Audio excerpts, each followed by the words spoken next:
நன்றி சார். நான் ரொம்ப கஷ்டப்பட்டு இந்த படத்தை பண்ணார். என்னால் இல்லை, ஒரு ஃபைனான்ஸ் ரீதியாகவும் எல்லா விதத்துலையும் ரொம்ப கஷ்டப்பட்டு அந்த படத்தை பண்ணார். அதுக்காக இந்த படம் ஓடணும் சார். கண்டிப்பாக சப்போர்ட் பண்ணுவோம் கடவுள் உங்களுக்கு. அடுத்து வினேஷ் சார், டைரக்டர். அவர் சொன்னார் கரெக்ட், உண்மை. ஆமாம், 15 வருஷத்துக்கு முன்னாடி தீக்குளிக்க போச்சு. ஒரு 5-6 வருஷத்துக்கு விட்டு ஒரு ஃபோன் வந்தது. அந்த வாய்ஸ் கேட்டு தான் நான் பேரோட கேட்காம வினேஷ் சார் எப்படி இருக்கீங்கன்னு ரொம்ப ஷாக் ஆகிட்டாரு. ஏன்னா நான் பழசை மறக்க மாட்டேன். நமக்கு ₹1-2 கொடுத்துட்டு நான் மறக்க மாட்டேன். அதுக்கப்புறம் நான் பேச ஆரம்பித்தேன். பேசி வாங்க சார் நேரில் மீட் பண்ணலாம் அப்படின்னு. ஒரு 5 நிமிஷம் தான் லைன் சொன்னார். அவரோட பிரச்சனையே சொன்னார். ஓகே, படம் பண்ணலாம் சார், நீங்கள் படம் ஸ்டார்ட் பண்ணுங்க அப்படின்னு. பண்ண படம் தான் அந்த படம். இந்த படத்தில் நடித்த எல்லாருக்குமே நான் நன்றி தெரிவிச்சுவேன். மேடம் உங்களுக்கும், அப்புறம் அறிவு பாலா, சாந்தி அக்கா, நிறைய பேர் இருக்காங்க. மது அம்பேட் சார் அவர் சார் சொன்ன மாதிரி அவருக்கு வயசு ஆகணும். எனக்கு ஒரு கதை சொல்லியிருக்காருங்க, டைரக்ட் பண்ண போகிறாரு.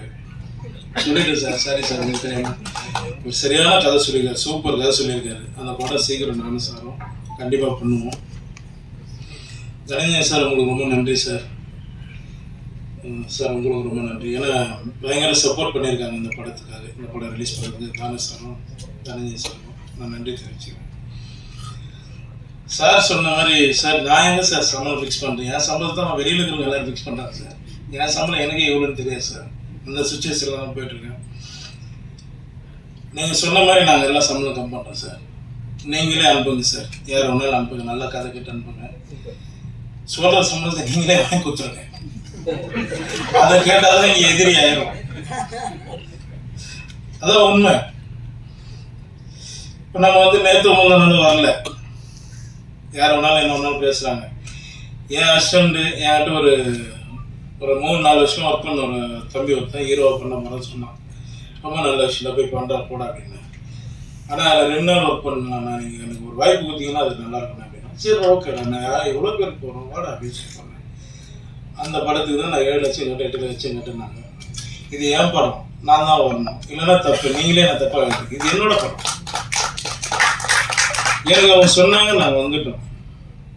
நான் சொல்லிட்டோம்மா, இன்னைக்கு பெரியவங்க இருக்காங்க, அவங்க இதில் சொல்லிட்டோம்மா. எனக்கு எவ்வளோ பேர் பணம் தரணும் தெரியுங்களா? லிஸ்ட் எடுத்து கொடுக்கட்டுங்களா?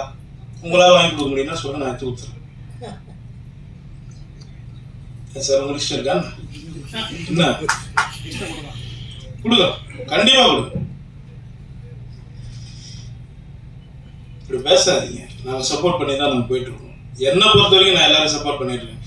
இன்னைக்கு 50-60 கோடி சம்பளம் வாங்குற டைரக்டர் கூட எங்கிருந்து ஆரம்பிச்சாங்க நீங்கள் எல்லாரும் ஒரு முறை யோசிங்க, சரிங்களா? இந்த படம் ரொம்ப கஷ்டப்பட்டு, நான் ஜாஸ்தி பேசலை, எமோஷனல் அப்படியே ஃப்ரீயாக விட்டுருவோம்.